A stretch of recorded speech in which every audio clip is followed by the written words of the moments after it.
Krishna দৈপ্যায়ন বেদব্যাসে 18 number ভাগী Mahapurana মহাভাগৱতক আপুনি মই কলিৰ মলমতি মনুষ্যৰ তৰণৰ উপায় হিচাপে গোবিন্দ মহাপ্ৰভুৰ নিৰ্গুণ নাম আমাক সুন্দৰভাৱে দৰ্শন কৰাইছে। এৰা কৃষ্ণৰ মূৰ্তিক পাছে কৰিল ধ্যান হৃদয়তে কৃষ্ণ মূৰ্তি দেখিলা বিদ্যমান।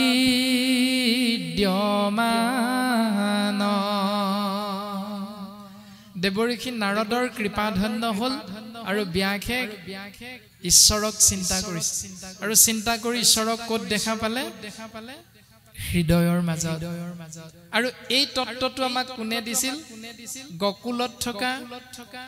বৃন্দাবন ক্ষেত্ৰত কৃষ্ণ গোসাঁইৰ লগত ৰাসক্ৰিয়া কৰা অনাক্ষৰী অশিক্ষিতা গোপিনীসকলে আমাক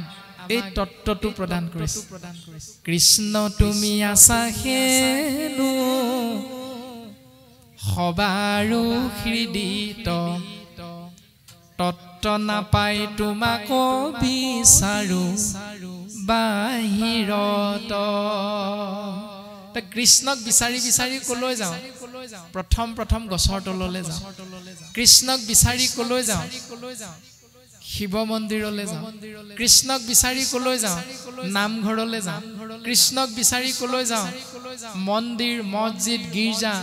আদি বিভিন্ন স্থানত আমি কৃষ্ণ তত্ত্বক বিচাৰি ঘূৰি ফুৰো। কিন্তু ভাগৱতে আমাক কৃষ্ণ তত্ত্বক দৰ্শন কৰালে যে কৃষ্ণ তুমি আছা কেনো সবাৰো হৃদিত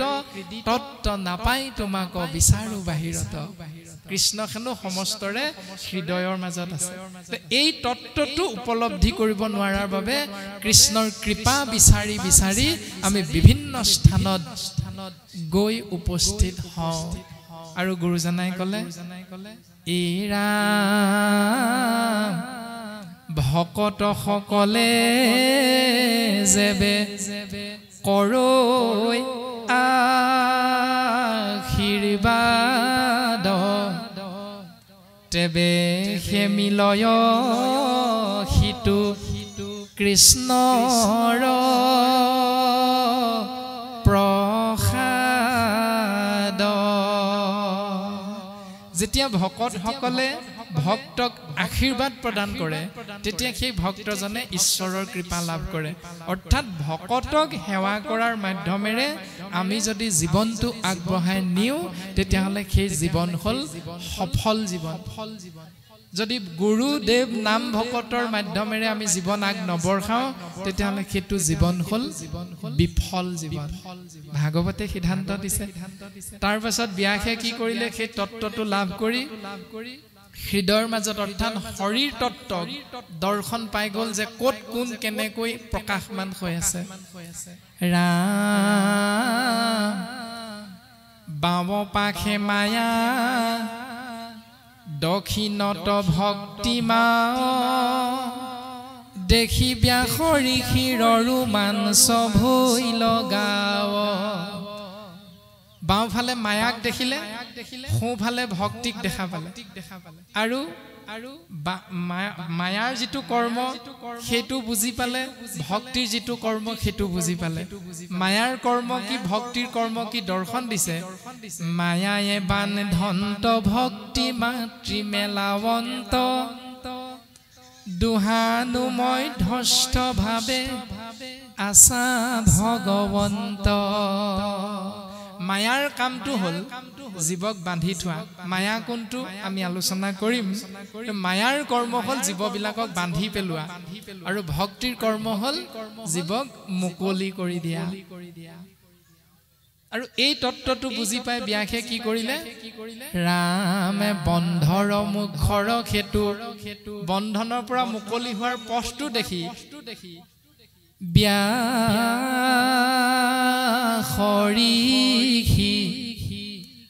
ভাগৱত শাস্ত্ৰ পাছে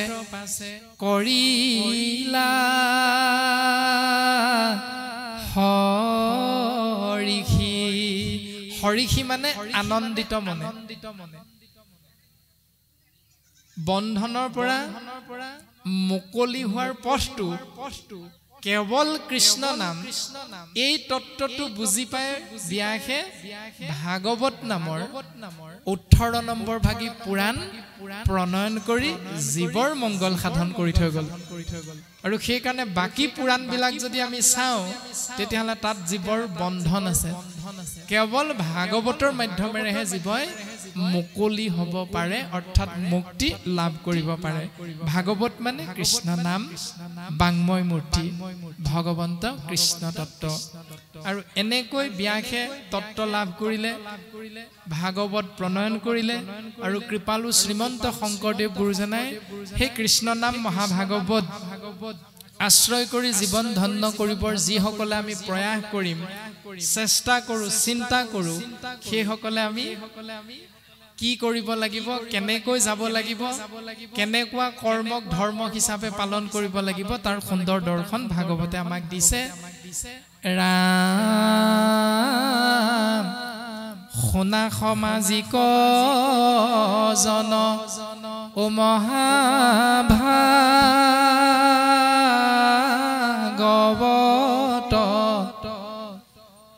পুৰাণৰ সূৰ্য শাস্ত্ৰ শুনিও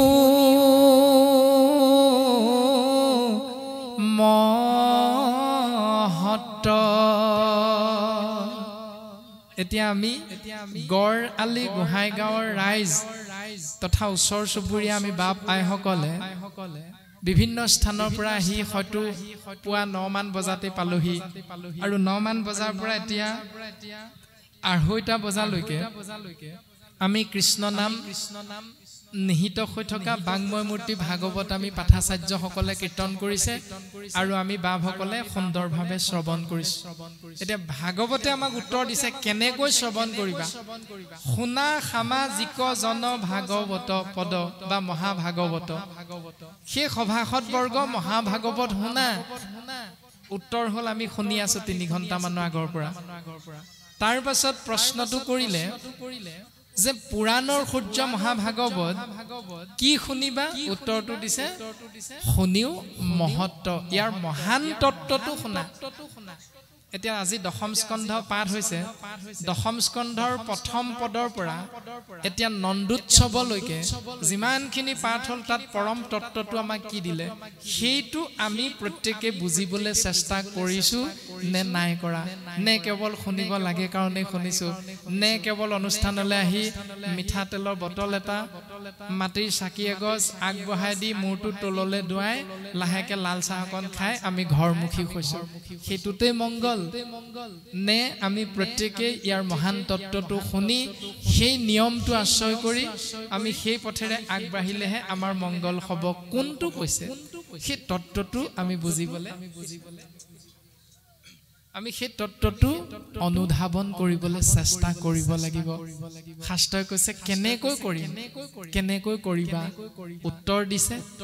ৰাম হুয়ায়ে কহৰণ যিজনে শুনৈ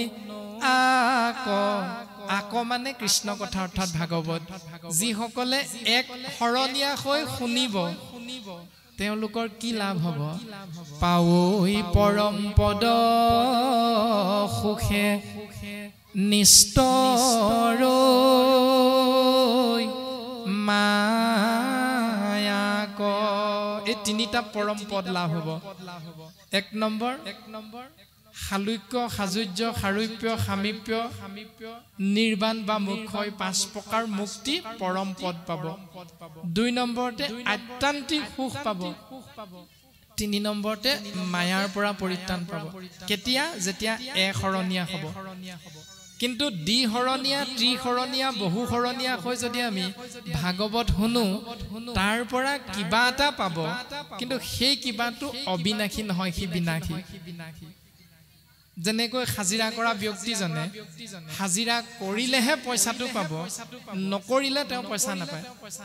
কিন্তু চৰকাৰৰ ঘৰত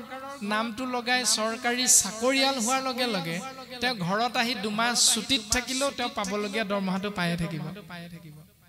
তেওঁৰ যদি মৃত্যু হয় তেতিয়া তেওঁ পৰিয়ালৰ পুত্ৰ বা পত্নী গৰাকীও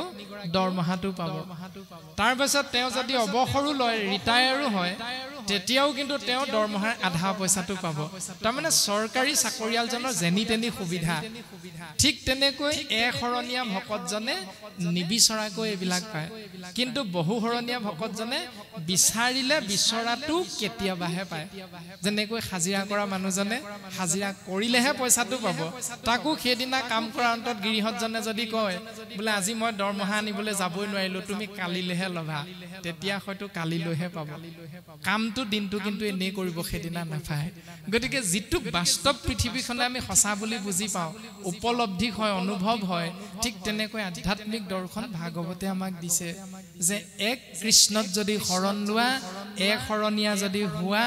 আৰু এই পথেৰে যদি জীৱন আগবঢ়াই কৃষ্ণ কথা আশ্ৰয় কৰি থাকা তেতিয়াহ'লে তুমি যিবিলাক বিচৰা নাই সেইবিলাকো পাবা যিবিলাক বিচাৰিছা সেইবিলাক বিচৰাতকৈ অধিক পাবা এইটো কৃষ্ণ নামৰ মহামহিমা এনেকৈ গুৰুজন বস্তু আমাক সিদ্ধান্ত দিলে আত্যান্তিক সুখ পাবা মায়াৰ পৰা পৰিত্ৰাণ পাব পাৰিবা আমি সকলোৱে বিচাৰো সুখ পাওঁ কিন্তু দুখ সুখ সুখ বুলি নৰ ঐনে বলিয়া নেদেখিলে সুখ মুখ মাথো দুখ পায়া প্ৰত্যেকে সুখ বিচাৰো কিন্তু পাওঁ দুখৰ উপৰি দুখ কাৰণটো কি সিদ্ধান্ত দিছে ৰাম জানিয়ে কচিতে নিতে শুনা কৃষ্ণ কথা ইহেন মনুষ্য জন্ম নকৰি বৃথা এই তত্ত্বটো জানি লোৱা বুজি লোৱা কৃষ্ণ নাম আশ্ৰয় কৰা তোমালোকৰ জীৱনটো সফল হ'ব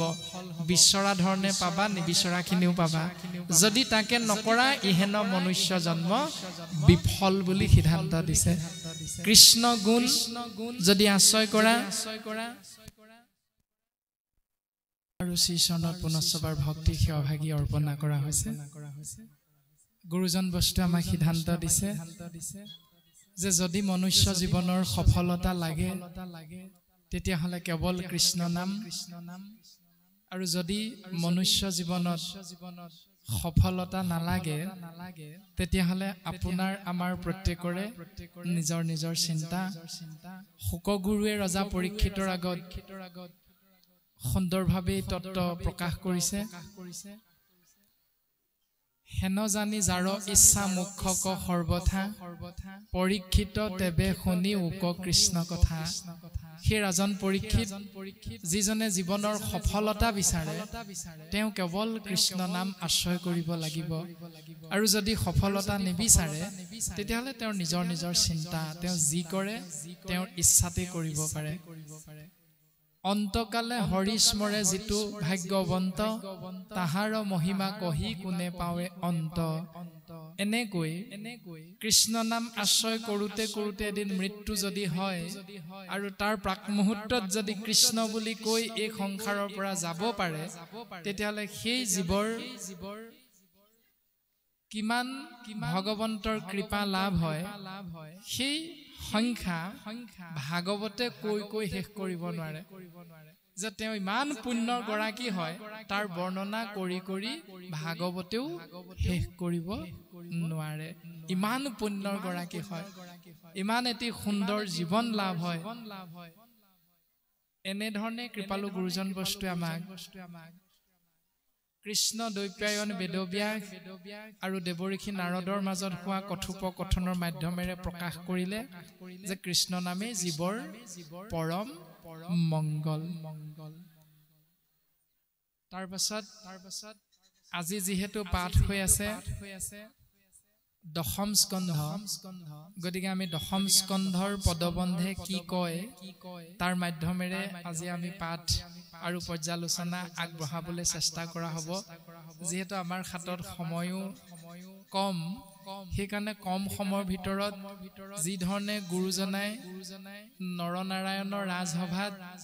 হাতী মাৰি ভুৰুকাত ভৰাইছিল ঠিক তেনে কৰিব পৰাৰ শক্তি সামৰ্থ্য আমাৰ নাই তথাপিতো গুৰুৰ আজ্ঞা খিৰে ধৰি আপোনাহ মহামহন্তৰ আজ্ঞা আশীৰ্বাদ হিচাপে গ্ৰহণ কৰি আমি সেই মহান দায়িত্ব পালনৰ বাবে চেষ্টা কৰা হ'ব যে শ্ৰীমদ ভাগৱত দশম স্কন্ধ আদি চোৱা শ্ৰীকৃষ্ণায় নমঃ পৰীক্ষিত ৰজাৰ শ্ৰীকৃষ্ণ জন্ম বিষয়ক প্ৰশ্ন জয় নমো যাদৱ মাধৱ জনাৰ্দন জয় হৃষিকেশ সদাশিৱ সনাতন হে ৰাম প্ৰণত তাৰণ নাৰায়ণ নিৰাকাৰ কৃষ্ণ চৰণে কোটি কোটি নমস্কাৰ নমো নমো ভগৱন্ত ভকতৰনিধি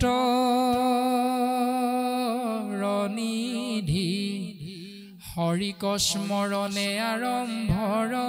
শোক সিদ্ধি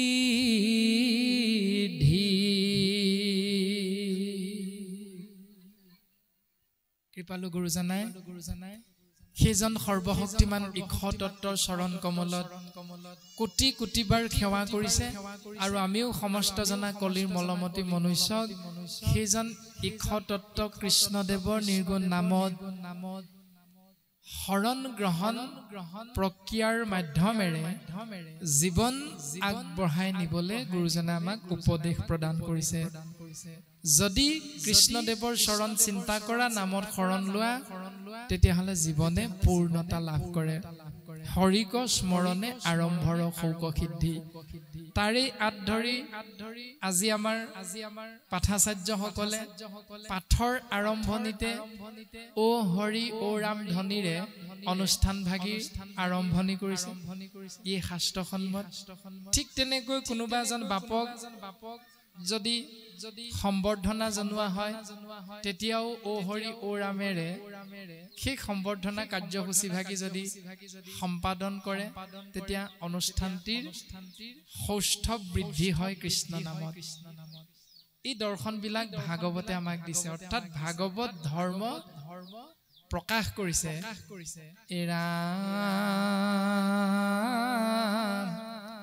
জল পুষ্প ফল মূল খাদ্য দ্ৰব্য যত অন্ন আদি কৰি সবে অৰ্পিব কৃষ্ণত জল পুষ্প ফল মূল খাদ্য দ্ৰব্য যত অন্ন আদি কৰি সবে অৰ্পিব কৃষ্ণত এতিয়া ২৮,০০০ ঋষিমুনি সৌনক নামৰ একেবাৰে বয়সীয়াল ঋষিজনেও কৈছিল কৃষ্ণত অৰ্পিয়াই আমি কৰো কৰ্ম যত তাতো নানা বিঘিনি আছে জানিলো মনত এই বুলি কৈছে যে তুমি কৈছা কৃষ্ণ নামত অৰ্পণ কৰিলে ভাগৱত ধৰ্ম পানী এটোপা যদি কোনোবাই খোজে বোলে পানী এগিলাচ দিয়কচোন কৃষ্ণ বুলি কৈ আগবঢ়াই দিবলৈ কৈছে তাৰ পাছত যদি কাৰোবাক হাজিৰা পইচা কেইটা দিবলৈ আছে তেতিয়াহ'লে কৃষ্ণ বুলি কৈ দিবা যদি তুমি তামোলৰ বটাটো আগবঢ়াই দিয়া তেতিয়াহ'লে সেই বটা ভাগি আগবঢ়াই দিওঁতেও বাপ কৃষ্ণ বুলি কৈ আগবঢ়াই দিবা এইটো ভাগৱত ধৰ্ম কিন্তু এই ভাগৱত ধৰ্মটো সৌনক নামৰ শাস্ত্ৰজ্ঞ বেদজ্ঞ বয়সস্থ ঋষিজনে কিয় ক'লে যে কৃষ্ণত অৰ্পিয়া আমি কৰো কৰ্ম যত তাতো নানান বিঘ্নি আছে জানিলো মনত কৰুণীতে ঈশ্বৰ অৰ্পণা কৰ্ম যত ব্যাসেও কৈছে হয় নাৰদ মই সদায় ঈশ্বৰতে অৰ্পণ কৰি কৰ্ম কৰোঁ কিন্তু আজিহে বুজি পালো যে নপাও বিমৰ ঋষি কিবা কৰি আছো দুখ তো মই কি দুখ কৰিলো মই ভাবি পোৱা নাই যদিও মই কৃষ্ণতে অৰ্পণ কৰি কৰ্মবিলাক কৰোঁ তাৰ মূল দৰ্শনটো ভাগৱতে দিছে যে তুমি ভাগৱত দৰ্শন অনুসৰি ভাগৱত ধৰ্ম অনুসৰি কৃষ্ণ নামত জল পুষ্প ফল মূল খাদ্য দ্ৰব্যযত সমস্ত তুমি যদি অৰ্পণ কৰি চাও তাত কেনেবাকৈ যদি শাস্ত্ৰৰ বিপৰীত নিয়মটো সোমাই গৈছে তেতিয়াহ'লে সি পূৰ্ণাংগ ৰূপত ভাগৱতৰ শুদ্ধ ধৰ্ম নহয় তাৰ দৰ্শনটো নামঘোষা শাস্ত্ৰত মাধৱ গুৰুজনাই ক'লে অন্ন যোনি কিছু নকৰে বিচাৰ জাতি কুল ভৈল ভ্ৰষ্ট বৈষ্ণৱৰ বেশ ধৰিয়া ফুৰয় বেদ পন্থ কৰি নষ্ট কৃষ্ণতে অৰ্পণ কৰিছো আমি সকলোৱে কিন্তু সাত্বিক আহাৰৰ বিপৰীতে আমি আমিষ আৰু নিৰামিষ বুলি যে আহাৰ দুবিধ আছে সেই আহাৰটোত আমাৰ গণ্ডগোলটো হৈ আছে অৰ্পণ কৰোঁতে কৃষ্ণতে অৰ্পণ কৰিছো কিন্তু ধন্যবাদটো দিওঁতে ঈশ্বৰক নিদি বেলেগক দিছো সেইকাৰণে আমাৰ গণ্ডগোলটো হৈ আছে তাৰ প্ৰমাণটো কেনেকৈ পাম যেতিয়া আমাৰ বাপসকলে খেতি কৰিবৰ বাবে আহাৰ মাহৰ আৰম্ভণিতে এই হাতৰ চোৱা বুলি কিবা নিয়ম এটা আমাৰ পালন কৰে কোনো কোনো সমাজত যে যি নিয়মে পালন নকৰক সেইখিনি সময় আগে পাছে যেতিয়া আমাৰ কঠীয়া পাৰিবলৈ চিন্তা কৰে তেতিয়া কঠীয়া পৰা ব্যক্তিজনে কি বুলি কৈ কঠীয়া পাৰে গুৰুত দিম দেৱত দিম ভকতত দিম নামত দিম কয় নাই বাৰু বাপসকলে কঠীয়া পাৰিছে নহয় আইসকলে বাৰু সেইটো নাজানিবও পাৰে কিন্তু কঠীয়া পৰা কৃষিজীৱী বাপসকলে যেতিয়া কঠীয়া পাৰে এই চাৰি নাম আশ্ৰয় কৰে গুৰুত দিম দেৱত দিম ভকতত দিম নামত দিম ঠিকে আছে ভগৱন্তই দেখিলে ই মোৰ ভক্ত মোতে অৰ্পণ কৰিছে কিন্তু যিদিনা ন খাব হয় তেতিয়া কি হয় গুৰু দেৱ নাম ভকত গুলি মাৰ যি জয়ক মাতি আনি আমলৰীয়া খাটো মুচৰি মাৰ এতিয়া গণ্ডগোলটো হৈ আছে সেইখিনি থামা তাৰমানে বৃদ্ধ শৌনকে কৈছে আপুনি মই কোৱা কথা নহয় জ্ঞান জ্যেষ্ঠ বয়োজ্যেষ্ঠ বেদজ্ঞ শাস্ত্ৰজ্ঞ শৌনক নামৰ ঋষিজনে প্ৰকাশ কৰিছে আমি ঈশ্বৰতে অৰ্পণ কৰি কৰ্ম কৰিছো কিন্তু তাতো বিঘিনিবিলাক আছে বুলি আজিহে বুজি পালো সেইকাৰণে ২৮,০০০ ঋষিমুনিয়ে ১০০০ বছৰ এটা কৰ্ম কৰিছিল সেইটো হ'ল যজ্ঞ যজ্ঞটো যে কৰিছে কাক অৰ্পণ কৰি কৰিছে কৃষ্ণত অৰ্পণ কৰিয়ে যজ্ঞটো কৰিছিল কিন্তু সেইটো সময়ৰ বিপৰীত কৰ্ম হ'ল সেইকাৰণে তাৰ দ্বাৰা তেওঁলোকে ফলাফলটো লাভ নকৰিল ঠিক তেনেকৈ আমিও যেতিয়া পৰীক্ষাৰ আগত সন্তানটোৰ পৰীক্ষাৰ আগত যেতিয়া আমি নামঘৰত গৈ সেৱা কৰো ইণ্টাৰভিউ দি থাকোতে ৰিটুনটো আছেগৈ আৰু দিবলৈ গতিকে পিতৃ মাতৃৰ চিন্তা ৰিটুনটো পাছ কৰিলে ল'ৰাটোৱে চাকৰি পাব নামঘৰতে মন্দিৰতে গৈ চাকি এগছ দি থৈ আহক ঈশ্বৰৰ পৰা কৃপা অকণ বিচাৰো ঈশ্বৰে দেখিলে তথাস্তু কিয় কাৰণ চাকৰিটো হলে প্ৰভু তোমাৰ নামত কিবা এটা দিম আৰু এই বুলি যে ভাবি দিলো ভবাৰ লগে লগে ভগৱন্তই এনেও নামৰ লোভিয়া গতিকে নামৰ লোভত ভগৱন্তই ভক্তক তথাস্তু বুলি সেই কৃপাকণ কৰি দিলে আৰু ভক্তৰ চাকৰিটো হৈ গ'ল কিন্তু চাকৰিটো হোৱাৰ লগে লগে ধন্যবাদটো কাক দিলে মেট্ৰিকত ফলাফলটো ভাল হোৱাৰ কাৰণে ধন্যবাদটো কাক দিলো গাঁৱৰ ৰাইজক দিলো কেনেকৈ দিলো বিনা কাৰণত আমলৰীয়া খাঁ এটা ব্ৰইলাৰ দুটা মৰিব লগা হ'ল সেইদিনা সেইটোতো আপুনি মই ঈশ্বৰক বিচৰা নাছিলো আপুনি মই বিচাৰিছিলো প্ৰভু কৃপা কৰা ঈশ্বৰে কৃপা কৰিলে ধন্যবাদটো দিব লাগিছিল ঈশ্বৰক প্ৰভু তোমাক সেৱা কৰাৰ বাবে তুমি কৃপা কৰিলা আমাৰ সন্তানে ভাল ফলাফল দেখুৱালে প্ৰভু এনেকৈ যেন তুমি সদায় সকলো জীৱকে কৃপা কৰা এইটোহে আমি দিব লাগিছিল ধন্যবাদ ঈশ্বৰক কিন্তু সেইটো নকৰি কি কৰিলো ব্ৰইলাৰ দুটা এনে মাৰিলো ছাগলী এটা এনে মাৰিলো হাঁহ দুটামান এনে মৰিব লগা হ'ল সেইটো হ'ল আপোনাৰ মোৰ গণ্ডগোলটো যে কৃষ্ণতে অৰ্পণ কৰিয়ে কৰ্ম কৰো কৰ্মটো শাস্ত্ৰৰ বিপৰীত নিয়মৰ হোৱা বাবে আপোনাৰ মোৰ ধৰ্মটো বিপৰীত দিশেৰে গতি কৰিলে জল পুষ্প ফল মূল খাদ্য দ্ৰব্য যত অন্ন আদি কৰি হবে অৰ্পিব কৃষ্ণত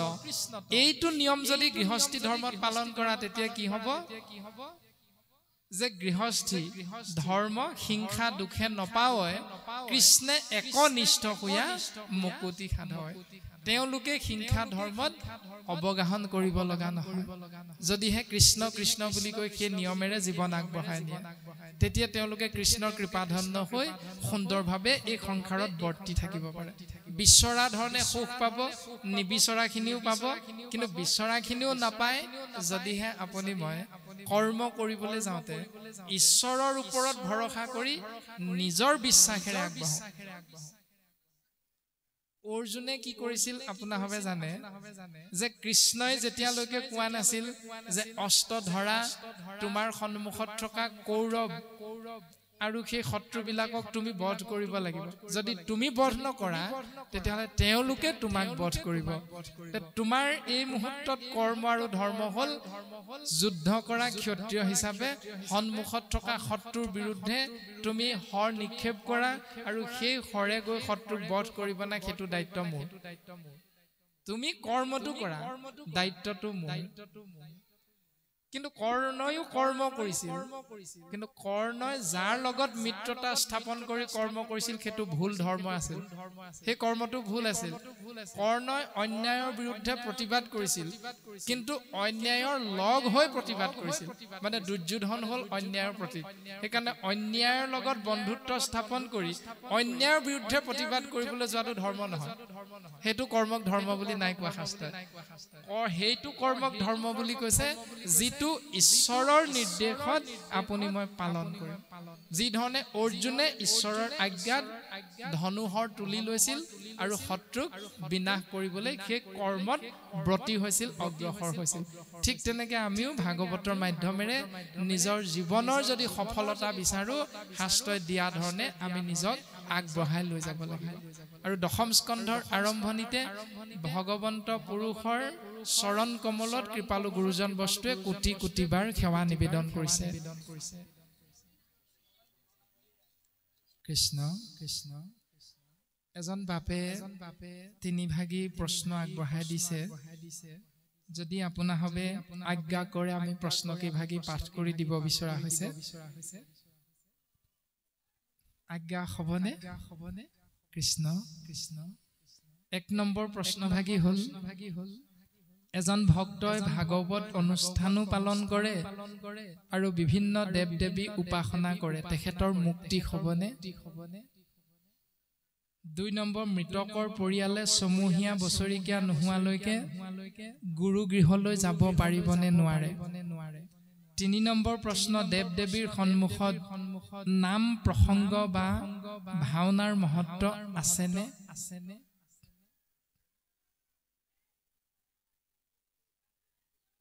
প্ৰথম প্ৰশ্নৰ উত্তৰ যে এজন ভক্তই ভাগৱত অনুষ্ঠান পালন কৰে বিভিন্ন দেৱ দেৱী উপাসনা কৰে তেখেতৰ মুক্তি হবনে গুৰুজন বস্তুৱে খুব সুন্দৰভাৱে শাস্ত্ৰসন্মতে আমাক দৰ্শন দিছে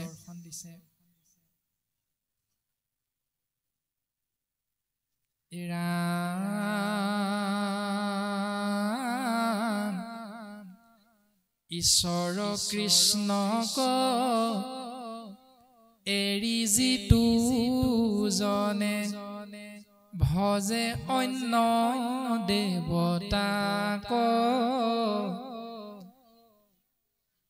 এক ঈশ্বৰ কৃষ্ণক এৰি ঈশ্বৰ কৃষ্ণক এৰি যিটো জনে এক ঈশ্বৰ কৃষ্ণক এৰি আন দেৱতাক যদি ভজনা কৰা যায় তেতিয়াহলে সেই ব্যক্তিজনৰ দৰ্শনটো দিছে কুকুৰৰ লান যে ধৰি মোৰ হজনে খোজে সিন্ধু তৰিবা তেওঁৰ কৰ্মটোক কুকুৰ এটাৰ লগত তুলনা কৰিছে অৰ্থাৎ এজন ব্যক্তিয়ে নিজৰ পোহনীয়া কুকুৰটো ভৰ বাৰিষা সাগৰত পানীত ডলি মাৰি দি নিজেও সাগৰৰ পানীলে জাপ মাৰি কুকুৰটোৰ নেগুৰডালত ধৰি সেই বিশাল সমুদ্ৰ পাৰ হৈ যাবলৈ যিটো চেষ্টা কৰে সেই চেষ্টাটো বৃথা চেষ্টা মানুহজনো পাৰ হ'ব নোৱাৰে কুকুৰটো সিপাৰলৈ যাব নোৱাৰে দুইটা সেই পানীত ডুবি মৰিব লগা হয় সেইকাৰণে প্ৰথম প্ৰশ্নৰ উত্তৰৰ কৰ্মটো হ'ল সেইটো আৰু সেই কৰ্মটোত অৱস্থান কৰা ব্যক্তিসকলৰ কি হ'ব ঈশ্বৰ কৃষ্ণক যিটো অন্য দেৱতাৰ সম যেহেতু এজন ভক্তই ভাগৱত অনুষ্ঠানো পালন কৰে বুলি কৈছে কিন্তু ভাগৱত মানে হ'ল কৃষ্ণ তত্ত্ব মানে ঈশ্বৰ কৃষ্ণক যিটো অন্য দেৱতাৰ সম মানে ঈশ্বৰ কৃষ্ণক অন্য দেৱতাৰ লগত সমান কৰা ভাগৱতো পাঠ কৰে ভাগৱত অনুষ্ঠানো কৰে আকৌ অন্য দেৱ দেৱীৰ স্থানত গৈ নাম প্ৰসংগো কৰে 1 নম্বৰ আৰু 3 নম্বৰ দুইটা প্ৰশ্নৰ উত্তৰ একেটাই কাৰণ সামঞ্জস্য আছে প্ৰশ্ন দুটাৰ লগত ইটোৰ সিটোৰ গুৰুজনাই কৈছে ঈশ্বৰ কৃষ্ণক যিটো অন্য দেৱতাৰ সম বুলয় অধম মোৰ মতি সেইজনে হ'ল অধম আৰু সেইজনে হ'ল মূঢ়মতি 84 নৰক ভুঞ্জি পাপৰ জনিত সিটো অৱশ্যে শুইবে কৌতপতি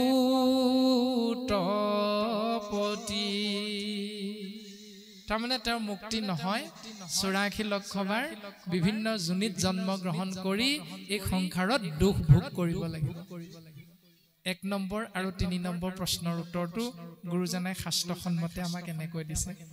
বাকি 2 নম্বৰ প্ৰশ্নটো যে মৃতকৰ পৰিয়ালে ছমহীয়া বছৰিকীয়া নোহোৱালৈকে গুৰু গৃহলৈ যাব পাৰিবনে নোৱাৰে পাৰিবনে নোৱাৰে বুলি একেখাৰে যদি কয় শাস্ত্ৰসন্মতে গলে নোৱাৰে পাৰিব যে ছমহীয়া বছৰিকীয়া যোৱা নোযোৱাৰ কোনো কথা নাই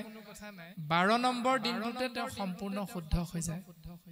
12 নম্বৰ দিনটো ভকত যোৱাৰ পাছতে তেওঁ ৰাতিৰ বেলালৈ ধৰ্মীয় অনুষ্ঠানত গৈ অংশগ্ৰহণ কৰিব পাৰে ই শাস্ত্ৰসন্মত প্ৰথম স্কন্ধতে আমাক খুব সুন্দৰভাৱে কৈছে আৰু এটা কথা মৃতকৰ পৰিয়ালে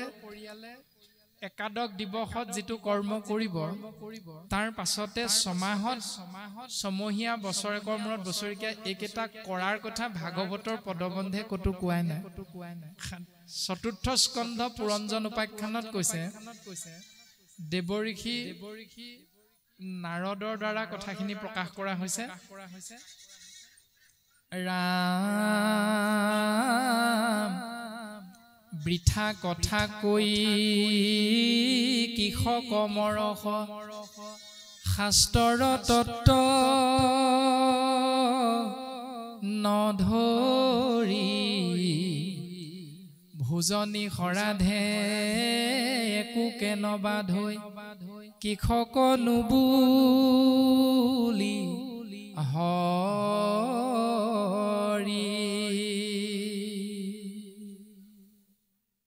বৃথা কথা কৈ কৃষক মৰস 3খনমান শৰাই সজাব লাগিব ভোজনী লাগিব মুণ্ডন কৰিব লাগিব ছমহীয়া পাতিব লাগিব বছৰিকীয়া পাতিব লাগিব এই আলোচনাবিলাক যে হৈ থাকে এই আলোচনাবিলাক হ'ল বৃথা কথা কেলে মৰিছ এইবিলাকৰ মাজত সোমাই সোমাই এই বুলি শাস্ত্ৰই আমি সমস্ত জনা কলিৰ মলমতি মনুষ্যক জ্ঞান দিছে ভোজনী সৰাধে একোকে নবাধৈ এইবিলাকে একোকে তৰাব নোৱাৰে কৃষক নুবুলি হৰি কিয় তই হৰি নামত শৰণ লোৱা নাই আশ্ৰয় গ্ৰহণ কৰা নাই এইবিলাকে তোক তৰাব নোৱাৰে কোন ভাগৱতে ভোজনী সৰাধে নেৱ যজমান যজি ভাগৱতৰ ক'ত কলে কোন পদে কলে কোন ছবিচন্দ কোন দুলৰী চন্দই কলে নেৱ যজমান যজি মানে ছমহীয়া কৰা বছৰিকীয়া কৰা সেই নিয়মবিলাক পালন কৰি কোনো ভাগৱতে ভোজনী খৰাধে নেও যজমান যজি আকৌ পঢ়িবাকো শুনিবে নোৱাৰে কাণ কৰে গজ গজি এইবিলাক পালন কৰিবলৈ কৈছে নে নাই কোৱা এই কথাটো ভাগৱতত যদি ওলাই কেনেবাকে নকৰিবলৈ কৈছে বুলি এওঁলোক আকৌ আহিলে ভাগৱতী এওঁলোকে আমাক নকৰিবলৈ ক'বলৈ আমি ইমান দিনৰ পৰা পালন কৰি আছো এইবিলাক নকৰিবলৈ ক'লে আমি নকৰিম নি বোপা ককাৰ পৰা চলি অহা নিয়ম পৰম্পৰা কেলে নেমানিম মানিমে আমি এওঁলোকে ক'লেও কওক এই বুলি যিসকলে নুশুনি উঠি যায় তেওঁলোকক কাণ কৰে গজ গজি বুলিছে অৰ্থাৎ সেই সঁচা কথাবিলাক তেওঁলোকে শুনিব নিবিচাৰে কাণত থহৰ থহৰকে ধৰে বুলি কৈছে ভাগৱত গতিকে বাপে সোধা প্ৰশ্নৰ উত্তৰ যে ভাগৱতে আমাক ছমহীয়া বছৰিকীয়া পাতিবলৈকে কোৱা নাই তেনে ক্ষেত্ৰত আপুনি মই ছমাহত নামঘৰলৈ যাব পাৰিম নোৱাৰিম উত্তৰটো তাতেই সোমাই আছে যে যাব লাগে নে নালাগে অৰ্থাৎ প্ৰথম স্কন্ধত ক'লে ৰাম একক্ষণ মানে যিটো শুনৈ কৃষ্ণ কথা তাৰ বিনে আৱৰ জীৱন যায় বৃথা এক মুহূৰ্তৰ কাৰণে যে কৃষ্ণ নাম শুনিলা তাৰ বাহিৰে জীৱনটো যিমান বয়স পাৰ কৰিলা কৃষ্ণ নাম নুশুনাকৈ সকলোখিনি বিফল সময় তোমাৰ বয়স কিমান 60 বছৰ কিন্তু আজিৰ দিনটোতহে কৃষ্ণ নাম ভকতৰ সংগ ললা কিমান সময় মাত্ৰ 1 ঘণ্টা সেই 1 ঘণ্টাতে যদি তোমাৰ মৃত্যু হৈছে আৰু সেই 1 ঘণ্টাত লাভ কৰা কৃষ্ণ নাম মহাভক্তি যদি তুমি হৃদয়ত অনুধাৱন কৰি প্ৰত্যেক মুহূৰ্ততে ভাবি আছা কৃষ্ণ নাম ভাবি থাকোতেই যদি তোমাৰ মৃত্যু হৈছে তুমি তৰি যাব পাৰিবা তোমাৰ মুক্তি আৰু যদি কৃষ্ণ নাম ভাৱনাৰ ব্যতিৰেকে অন্য চিন্তাৰে তোমাৰ মৃত্যু তেতিয়াহলে চতুৰ্থ স্কন্ধত পুৰঞ্জনৰ স্ত্ৰী ৰূপ প্ৰাপ্তি পঞ্চম স্কন্ধত ভৰতৰ জড়ভৰত তাৰ পিছত হৰিণ ৰূপ আদি আদি জন্মবিলাক যেনেকৈ ভাগৱতে সত্য বুলি প্ৰকাশ কৰিছে আমিও ঠিক তেনেকৈ বাকি সময়খিনি কৃষ্ণ নামৰ বিপৰীত চিন্তাৰ মাজত যদি মৃত্যু হয় তেতিয়াহলে তাৰ অধোগতি বুলি কৈছে সেই কাৰণে আমি প্ৰত্যেক মুহূৰ্ততে কৃষ্ণ নাম ভকতৰ সংগৰ মাধ্যমেৰে জীৱন আগবঢ়াবলৈ চেষ্টা কৰিব লাগে যিটো বাক্যে নাই নাম কৃষ্ণৰ চৰিত্ৰ উচিষ্ট গৰ্তটো কৰি হিহি অপবিত্ৰ যিটো বাক্যত কৃষ্ণ নামটো নাই সেই বাক্য চোৱা পাতনিতকৈ লেতেৰা যিটো বাক্যে আছৈ গুণ নাম মাধৱৰ হি বাক্যে সৰৈ পাপ জনসমূহৰ যি বাক্যত কৃষ্ণ নাম আছে সেই বাক্য শ্ৰৱণ কৰিলেও জীৱৰ মুকুতি হয় মংগল হয় সেই কাৰণে সমাজ ব্যৱস্থাত কি কৰে আপোনাভাৱে চাব যে সমাজ ব্যৱস্থাত কোনোবা এজন বাপ আহিলে অশৈকীয়া আহিলে নিবলে আহিলো ভালে আছে ভাল বহক বহক ইয়াতে বহক এনেকুৱা এটা সম্ভাষণ হয় আৰু সেই একেটা সম্ভাষণকে কোনো এখন সমাজলৈ যাব বোলে কৃষ্ণ শইকীয়া বাপ আহিলে এই কৃষ্ণ নামটোৰেহে সম্ভাষণটো জনায় বোলে কৃষ্ণ শইকীয়া বাপ ভালনে গগৈ বাপ কৃষ্ণ বহুত দিন দেখা নাই এই সম্ভাষণটো হয় জনে সিজনক জনায় এইখিনি হ'ল শাস্ত্ৰসন্মত ক'ব নোৱাৰি নহয় সেইজনৰ লগত কথা পাতি থাকোতে মৰিব পাৰো সেইকাৰণে ভাৱনাটো কৃষ্ণ কেন্দ্ৰিক এইটো হ'ল ভক্তি গুৰুজনে সেইটো দৰ্শনহে আমাক দিছে গতিকে খাওঁতে শুওঁতে উঠোতে বহোতে বাক্যে বচনে খোজে কাটলে কৃষ্ণ নাম আশ্ৰয় কৰাটোৱে হ'ল জীৱৰ মুক্তিৰ পথটো আৰু তাৰে বিষয়ে আজি দশম স্কন্ধে আমাক সুন্দৰভাৱে দৰ্শনটো দিব আমি সেই কথাখিনি পদৰ মাধ্যমেৰে আগবাঢ়িবলৈ চেষ্টা কৰা হ'ব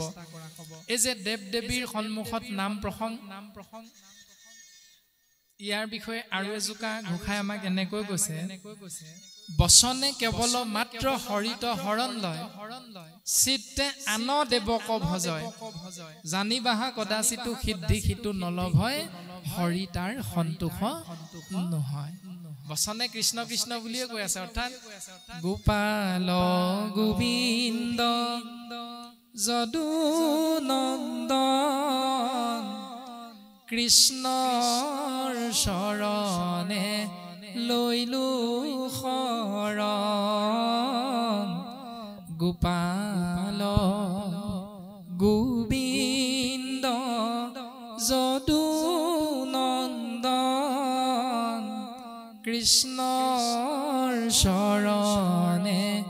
লৈলো শৰণ নামাচাৰ্য নাম লগাই দিলে বাকি সকলে সুন্দৰভাৱে সহযোগিতা আগবঢ়ালে কিন্তু স্থান দুখৰ ক'ত আছিল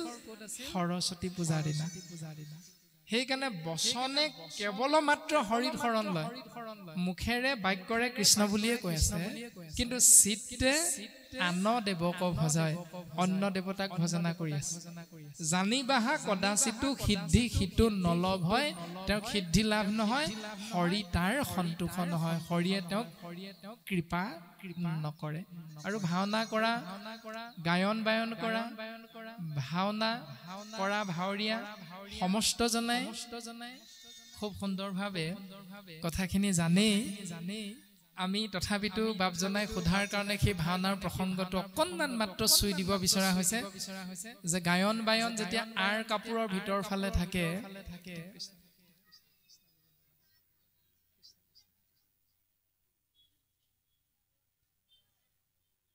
কাপোৰৰ আৰত যেতিয়া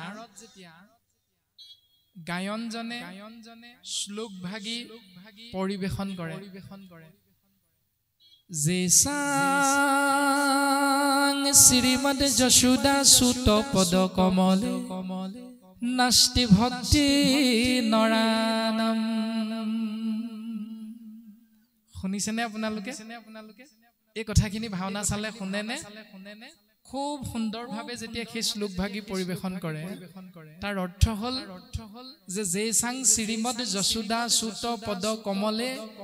নাস্তি ভক্তি নৰাণম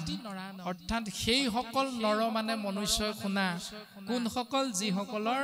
যশোদাৰ পুত্ৰ দৈৱকীৰ নন্দন কৃষ্ণৰ চৰণত যাৰ ভক্তি নাই তেওঁলোকে শুনা তাৰমানে ভক্তি মানে কেৱল কৃষ্ণৰ নাম কৃষ্ণৰ চৰণত যাৰ ভক্তি নাই সুদৃঢ় বিশ্বাস নাই তেওঁলোকে ইয়াৰ দ্বাৰা কথাখিনি বুজিবলৈ চেষ্টা কৰা ভাওনাটোত সেইটোৰ দ্বাৰা উপস্থাপন কৰা হয় কাহিনীটো ভাওনাৰ কাহিনী হল কিয়া তে প্ৰশ্নটো সেইখিনিৰ পৰা আৰম্ভ হৈছে যে যি সকলে ইমান সুন্দৰভাৱে গায়ন বায়ন পৰিবেশন কৰে যি সকল ভাৱৰীয়া ইমান সুন্দৰভাৱে ৰাতি 2 মান বজালৈকে ভাও কৰে তাৰ পাছত দুপেকমান গলাধকৰণ কৰি কিন্তু ঘৰলৈ আহে যিজনে কৃষ্ণ ভাওটো লয় তেওঁ দুপেকমান মাৰে যিজনে ৰজাৰ ভাওনাৰ ভাও লব তেওঁ আকৌ দুপেকমান মাৰিব এনেকৈ গুৰুজনাৰ কৃষ্টি সংস্কৃতি আমি কোনো জীয়াই ৰাখিব নোৱাৰো সেই সকলে শুনা যিসকল কৃষ্ণৰ চৰণত ভক্তি নাই এতিয়া আমি যত ভাওনা ভাগি পাতিছো সেয়া যদি দুৰ্গা পূজাৰ মণ্ডপ হয় সেয়া যদি সৰস্বতী পূজাৰ মণ্ডপ হয় সেয়া যদি লক্ষ্মী পূজাৰ দিনা হয় তেতিয়াহ'লে কৃষ্ণৰ চৰণত ভক্তি এটা নাই কোন সকলৰ ভাৱৰীয়া সকলৰ গায়ন বায়ন সকলৰ নে চাবলৈ যোৱা সকলৰ উত্তৰটো তাতেই সোমাই আছে যিসকলে বায়ন কৰিব তেওঁলোকৰ কৃষ্ণৰ চৰণত ভক্তি নাই সেইকাৰণে সৰস্বতী পূজা দিনা পাতিছে তাৰমানে 1500 মান টকা পাম ঘৰখন চলি যাব সৰস্বতী পূজাৰ দিনা নামাচাৰ্যজনে সেইকাৰণে নাম লয় কাৰণ সৰস্বতী পূজাৰ দিনা মাননীটো বেছিকৈ পায় সেইকাৰণে সেই পইচাৰে ঘৰখন চলিব কিন্তু মাধৱ গুৰুজনে শাস্ত্ৰত নামঘোষা শাস্ত্ৰত খুব সুন্দৰভাৱে কৈছে